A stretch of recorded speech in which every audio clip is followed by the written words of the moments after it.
அன்பு உறவுகளுக்கு இனிய வணக்கங்கள். இன்றைய பதிவில் 2026ஆம் ஆண்டுக்கான குரு பெயர்ச்சி பலன்கள் துலாம் ராசிக்கு எப்படி இருக்க போது, உங்க வாழ்க்கையில என்னென்ன மாதிரியான மாற்றங்களையும் தாக்கத்தையும் இந்த குரு பெயர்ச்சி ஏற்படுத்த போதுங்கிறத தெளிவாகவும் விரிவாகவும் இந்த பதிவில் நம்ம பார்க்க போறோம்.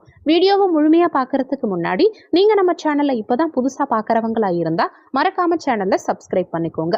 துலாம் ராசியை பொறுத்த வரைக்கும் சித்திரை 3, 4ஆம் பாதங்கள், சுவாதி 1, 2, 3, 4ஆம் பாதங்கள், விசாகம் 1, 2, 3ஆம் பாதத்தை உள்ளடக்கியது துலாம் ராசி. துலாம் ராசிக்கு அதிபதி சுக்கிர பகவான். குரு பெயர்ச்சி நிகழும் தேதியை பொறுத்த வரைக்கும் திருக்கணித பஞ்சாங்கப்படி ஜூன் 2, 2026 செவ்வாய்க்கிழமை அன்னைக்கும், வாக்கிய பஞ்சாங்கப்படி மே 26, 2026 செவ்வாய்க்கிழமை அன்னைக்கும் குரு பெயர்ச்சி நிகழ இருக்கு. குரு பகவான் மிதுன ராசியிலிருந்து தன்னுடைய உச்சராசியான கடக ராசிக்கு பிரவேசிக்கிறார். துலாம் ராசிக்கு இது 10ஆம் இடம். கர்ம தொழில் ஸ்தானமான 10ஆம் இடத்துல குரு உச்சமாக போறார். துலாம் ராசி அன்பர்களுக்கு 10ல குரு வந்தா பதவி பறிபோகும்ங்கிற பழமொழி இருக்கு. ஆனா இது பதவி பறிபோகிறத குறிக்காது. மாறா தொழில் அல்லது பணியில ஒரு சில மாற்றங்களையோ போராட்டங்களையோ உண்டாக்குறதுக்கான வாய்ப்புகளை குறிக்கும். பலருக்கும் வேலை மாற்றம் அல்லது பணியிட மாற்றம் டிரான்ஸ்பர் நிகழக்கூடிய காலகட்டம் இது. தொடக்கத்துல சில சவால்கள் இருந்தாலுமே துலாம் ராசி அன்பர்களுக்கு போராட்டத்துக்கு பிறகு இறுதியான வெற்றி நிச்சயம் கிடைக்கும். சட்டம், கல்வித்துறை, வங்கி பணி, ஆலோசனைகள், கன்சல்டன்சி, பொது சேவை துறையில இருக்கவங்களுக்கெல்லாம் இது ஒரு பொற்காலமா இருக்கும். உங்க செல்வாக்கும் உயரும். ஆனாலும் மறைமுக எதிரிகளால சூழ்ச்சிகள் ஏற்படுறதுக்கு வாய்ப்புகள் உண்டு. என்ன காரணம்னா, 3ஆம் அதிபதி 10ல உச்சமாறார். ருணரோக சத்ருஸ்தானம், பகைவர்கள் ஸ்தானமான 6ஆம் இடத்து அதிபதி 10ல உச்சமாறார். இதனால மறைமுக எதிரிகளுடைய தொந்தரவுகள் இந்த காலகட்டத்துல சற்று கூடுதலாவே இருக்கும். அதனால உங்க திட்டங்களை அல்லது பதவி உயர்வு குறித்த செய்திகளை நீங்க ரகசியமா வச்சுக்கிறது நல்லது. முன்னதாவே மற்றவங்க கிட்ட பகிர்ந்துக்கிறத தவிர்த்துக்கணும். பொருளாதாரத்தை பொறுத்த வரைக்கும் குரு பகவானுடைய பார்வை தன குடும்ப வாக்குஸ்தானமான 2ஆம் இடத்தின் மீது பதியும் காரணத்தினால உங்க பேச்சுல ஒரு வசீகரம் உண்டாகும். உங்க செல்வாக்கு கூடும். உங்க சொல்லுக்கும் மதிப்பு கூடும்.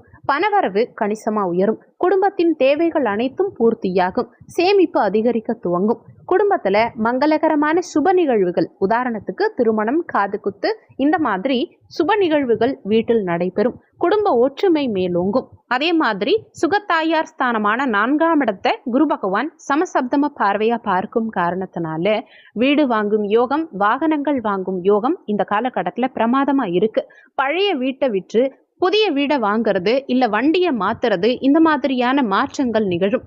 தாய் வழி ஆதரவு உங்களுக்கு கிடைக்கும். தாயின் உடல் ஆரோக்கியம் மேம்படும். அவங்க கிட்ட இருந்து முழுமையான ஆதரவும், ஒரு சிலருக்கு தாய் வழி சொத்துக்களும் கிடைக்கும். இழந்த நிம்மதி மீண்டும் திரும்பும். ருணரோக சத்ருஸ்தானமான 6ஆம் இடத்தை குரு பகவான் பாக்கிய பார்வையா பார்க்கும் காரணத்தினால, தன்னுடைய சொந்த வீட்டையே குரு பார்க்கும் காரணத்தினால கடன் சிந்தனைகள் ஒரு சிலருக்கு உருவாகும். இது பெரும்பாலும் சுபவிரய கடனா தான் இருக்கும். உதாரணத்துக்கு வீடு கட்டுறதுக்காக, தொழில் தொடங்குறதுக்காக, இடம் வாங்குறதுக்காக, இந்த மாதிரியான விஷயங்களுக்காக கடன் வாங்குவீங்க. நீண்ட நாட்களா வாட்டி வதைத்த உடல்நல பிரச்சனைகள் எல்லாம் இப்ப உங்களுக்கு சரியாகும். உடல் ஆரோக்கியம் மேம்படும். கோர்ட்டு கேஸு, வம்பு வழக்குகள்ல உங்களுக்கு சாதகமான தீர்ப்புகள் கிடைக்கும். நீண்ட காலமா திருமண முயற்சி எடுக்கிற துலாம் ராசி அன்பர்களுக்கு இந்த காலகட்டத்துல சுப செய்திகள் நிச்சயம் கிடைக்கும்.